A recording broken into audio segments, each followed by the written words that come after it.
allow him to laugh. I never told them what happened. My husband had to take a trip to London. Then the Senate President traveled to London. My husband met with the Senate President in London and pleaded with him. Let my wife take this motion on Ajaokuta. That is very important to her. Okay. All right, Senator Natasha. He said, okay, that he did not take it because he was protecting me. Hold on, please. He didn't take it because he was protecting me. Protecting me from what? Anyway, at the time my demotion was taken, it was the Deputy Senate President, His Excellency Barrow, that actually sat. The Senate President stood up and walked out. So it was Senator Barrow that actually took it. All right, Senator Natasha. And from there, many other incidents happened. Yes, Senator let's Natasha. Talk about the nightclub. Yes. Hold on, let's talk about the nightclub incident. Professor Kila is going to ask you a question. I'm so sorry to have to interject here. But I just want to mention that, and I'm glad you gave the caveat at the beginning of your statement, that this is your side of the story, and the Senate President has the right to defend himself or to counter what happened between you privately. So what I assume, or for what you're saying, is that what happened last week Thursday began from a private conversation, and then you have felt like you've been maligned as a result of you not agreeing to certain propositions, right? Yes. Okay, so what has happened? You know the story of when a student keeps being failed. Yes. Please, let me say this, Ayo. You know the situation we see in universities whereby a student is continuously being failed just because she has not slept with the lecturer. That's what I've been facing, in simple terms. Thank you. Professor Kila. That is what I have been going through. Thank you very much, and Professor Kila. Now, moving to, should I speak about the nightclub incident? No, that's okay. Professor Kila will come in now. Thank you. Don't do that. It's quite time to come in because you've just indicted the lecturer indirectly. And I'm coming to ask you a question.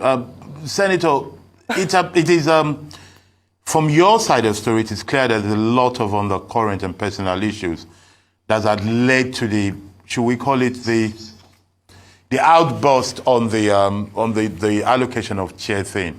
There's a lot going on, and you've made a series of allegations which indicts the Senate President morally, if not criminally, at least, and there's indictment of abuse of power because if he's refusing you to do your duty for personal reasons, we need to see if he has the right to do that. But let me ask you a question, just to simplify.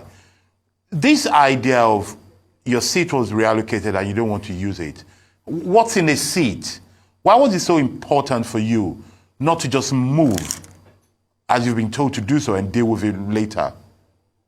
What's the importance of saying no to that seat allocation? Thank you so much, Professor Kila. Sitting arrangements in the National Assembly or in the chambers is very critical. That is why at the forefront, we have the leadership.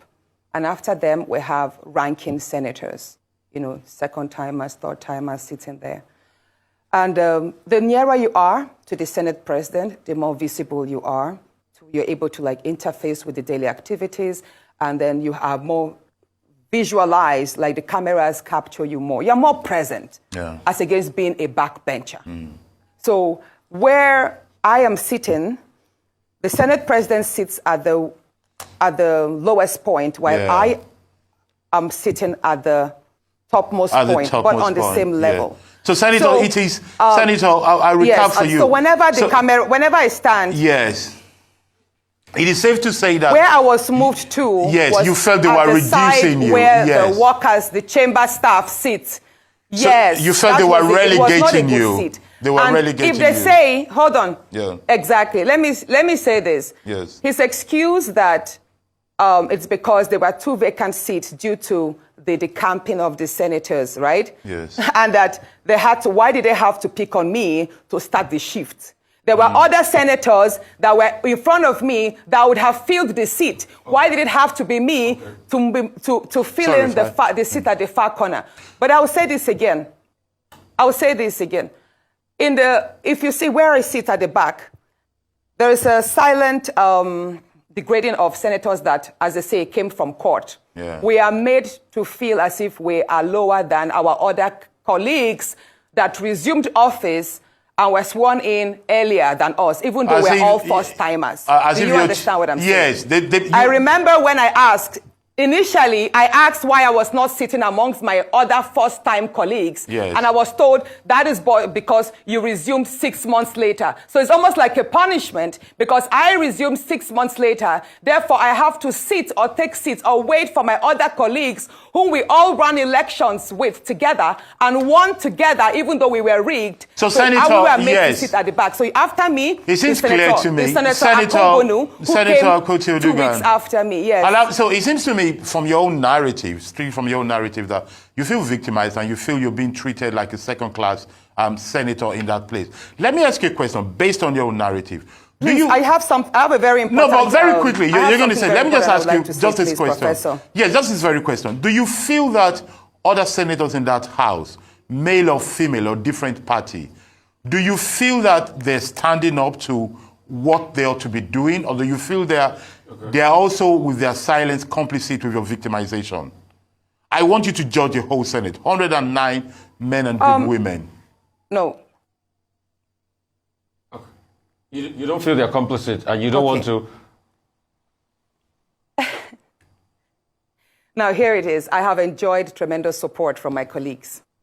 And the fact that a number of my colleagues have not spoken out publicly in my defense or criticized what has happened does not mean that they do not visit me privately at home or they do not call on me to give me words of encouragement.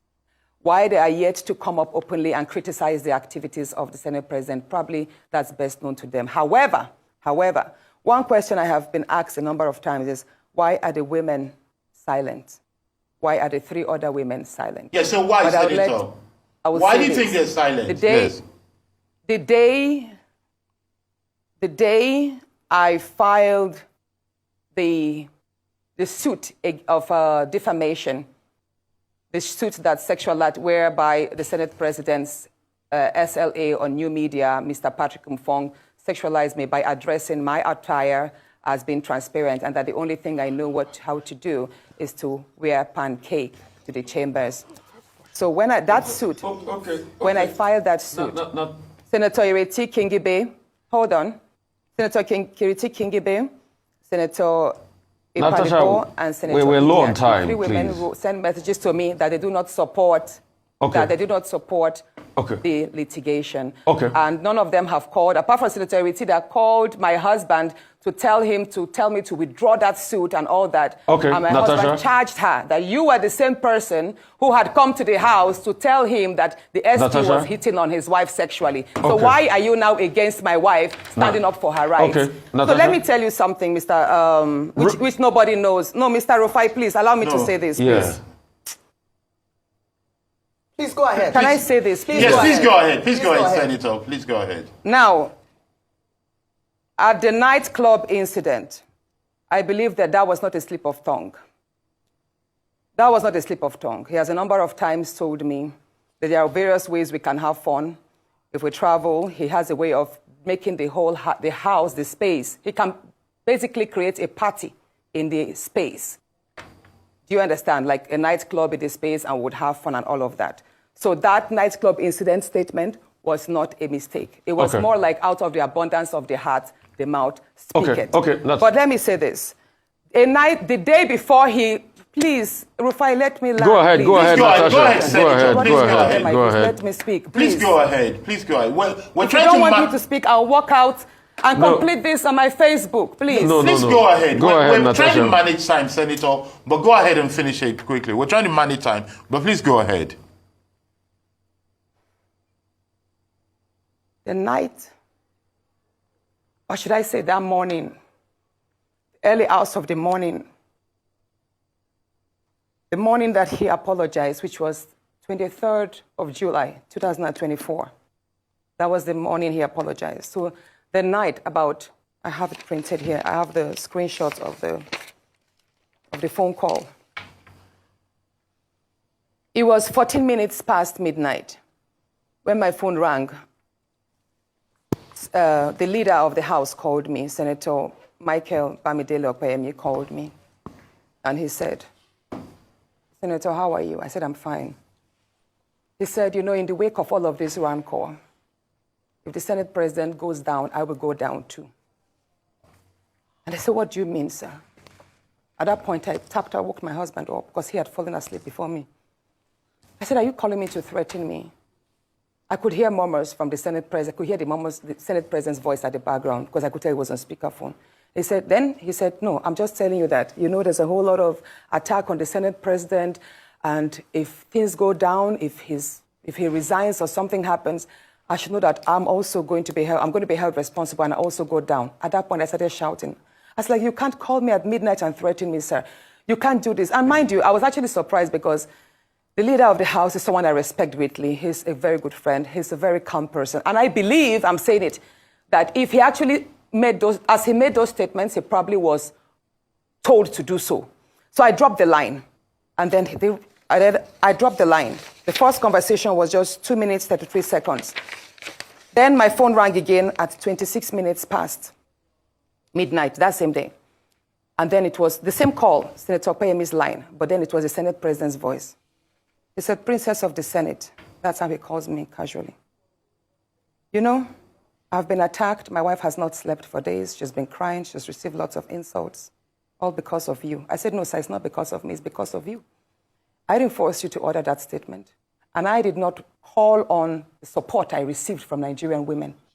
So don't blame it on me. Say, no, he's telling me this because the Dane of Agbo, I think he's a king in Agbo in Delta State. So the Dane of Agbo spoke with him and told him that he, that's the Senate President, was the most hated politician in Nigeria at that point. Mind you, that was a few days to the protest. There was this end bad governance protest on the 1st of August, and this incident happened like a week before. So he said the Dane of Agbo told him, Mr. Senate President, your rating is all low. You're one of the worst. You're one of the most hated politicians now. So I would advise, he said the Dane of Agbo advised the Senate President to leave Abuja because if he is caught in the middle of the protest, he could be attacked by the Nigerians. I said, so why are you telling this, sir? He said he's telling me because he found it insulting that the Dane of Agbo would tell him to leave, to run away, to leave Abuja. And that he's telling me, so Natasha, I'm telling you, go and tell them that if anybody over the age of 20 approaches me during the protest, I will what was the word? Hold on. I will take that person down. The Senate President told me over the phone that based on the advice that the Dane of Agbo gave him, that he should leave Abuja in the wake of the protest so that he will not be caught and probably will not be approached or attacked by the youth. He said, Natasha, I have the capacity. I'm number 3 citizen. If anybody over the age of 20 dares to confront me, I will take that person down. That person should dare me with his life. I said, at that point, I started shouting. I now told my husband, he didn't know the phone was on speakerphone all the while because I'd woken my husband up from the first speech. I was like, my love, can you hear what he's telling me? This is exactly what he does. At that point, when he knew, he was like, is your husband there? Oh, yeah. I said, yes, sir, my husband is here. And he heard everything. He then told me to pass the phone to my husband. And you know what he said? Immediately, he changed his tone. He was like, oh, Alema, I have a slot for you. For an appointment from Delta State. Why don't you bring a nominee? And I took the phone back. I shouted at the Senate President. I said, you can't pacify us. You can't threaten me on one side and then pacify me. Sir, I'm aware, even though the conversations took place on via WhatsApp, I know that the DSS and the NSA's office, they have the tools to extract these phone calls. And I'm going to publish yes, sir. Okay, Senator Natasha, thank you. So and he told me that, well, all you want, hold on, please. He then told me that, all I want is an apology. He would apologize on the floor that morning and that he expects me to accept it. So all that morning, when I walked in, I was already threatened. I was already petrified. This is a man who had already called me at midnight, so I didn't sleep all night. I just had to say to his seamless apology. Senator Natasha Akpoti, thank you so much for being here. He who alleges must prove. I'm sure you have all your proof because they are on the other side are also going to demand all of it, and you have to put it out there. So thank you so much for your time. Thank you so much for honoring us today with your presence. We'll take a short